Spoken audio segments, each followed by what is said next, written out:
Somebody knows what that's from. Do you use a D or an N? Da-na-na-na-na, or is it na-na-na-na-na-na-na, or is it da-na-na-na-na-na? Is there a duh at the beginning, or is it all na? I've got a smartphone today, and there's been an influx in smartphones recently. You know, they get a little less attention. Some international smartphones. Every company, every brand, every variation, and I like it. Variation is good. Selection is good. A little more RAM, or I like a slightly bigger screen, smaller screen, something close to a stock OS, or less so, or maybe, in this case, a bigger battery. Who doesn't want a bigger battery? Will, you want a bigger battery? Mo, you want a bigger battery? Jack, you want a bigger battery? Lou, you want a bigger battery? We all want bigger, but you want a bigger battery. Batteries are good, okay? We can imagine a universe in which unlimited battery life exists. A sort of battery utopia. Fancy seeing you in here. Until then, to get better battery life, we have to have bigger batteries. I did a video recently on this Ukatel device. That is a beast, which had a 10,000 milliamp hour battery in it. But that thing was huge. That was like a weapon. So today, I have a phone. It's got a 6,000 milliamp hour battery. It's from Ulefone. He's never been so angry.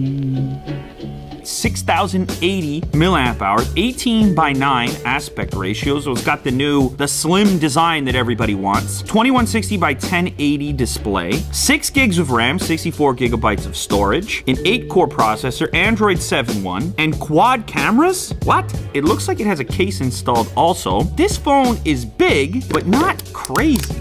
Like, it's manageable. I'll show it against a Pixel 2 XL. It's definitely thicker. It's a little bit heavier. Back of the device, you have the fingerprint reader, probably my favorite spot. You can see the dual cameras right above there. A textured power button, USB Type-C, as well as your speaker. It does look like you have a dual camera setup in there. 1, 2 cutouts, and if I move over, there should be your sensor over here. A screen protector, a Type-C adapter, an OTG cable, Type-C, one of these robust charge cables, and then also a Type-C to mini jack connector. SIM tray features dual SIM/micro SD expansion also. All right, so I might as well go ahead and test out the fingerprint sensor here. So I'm gonna add one. There it is, boot it up. It's not an OLED display or anything like that. I don't even know if I told the people what the price is. What was it, Will? $219? 219 bucks for this. I mean, you saw the spec list. Fingerprint, how fast is it? Oh, it's very slow. It's not the fastest fingerprint reader I've ever used. Not even close, actually. I'm really curious about these dual front-facing cameras. The one lens is responsible for the bokeh effect in the background, and the first lens captures the foreground. Yeah. We've seen better. We've seen worse. The key factor is the beard hair test. Now, of course, you've got your favorite beauty modes as well. Who needs that in their life? No one I know. When it comes to the blur mode, you can adjust it in real time. Now the rear camera, same deal, right? Dual lens, 21 megapixel and 5 megapixel sensor. And now I'm gonna test it with the blur mode. I don't know, man. The blur mode, it works. All it does is it just keeps the center of the frame in focus and the surrounding area blurred. I don't think I'd be buying this thing for the blur mode. That said, I've seen very few of these blur implementations that actually look good to my eyes. It's not terrible. Considering the price point at $219, that is a usable photo right there. Oh, how about this recent video, the mind-blowing 33 million pixel display. This thing is insane. It takes a lot to get me amplified, you know? It's a monitor.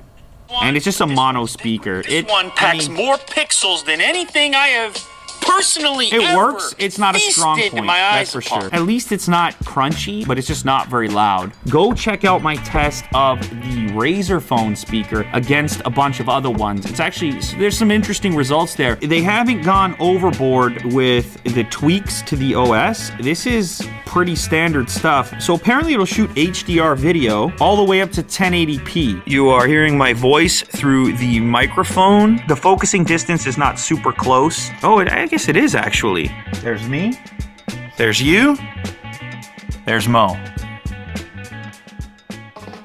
I'm kind of impressed. For the price and just the fact that they were able to cram a 6,000 milliamp hour battery in a package that's this smooth, it's not a crazy difference. On a Pixel, you're looking at like 3,500 milliamp hours compared to 6,000. You look at the package, it's kind of surprising. That's a feat of engineering. Will it explode? I hope not. That's a normal form factor, just with a huge battery. Well done, I think.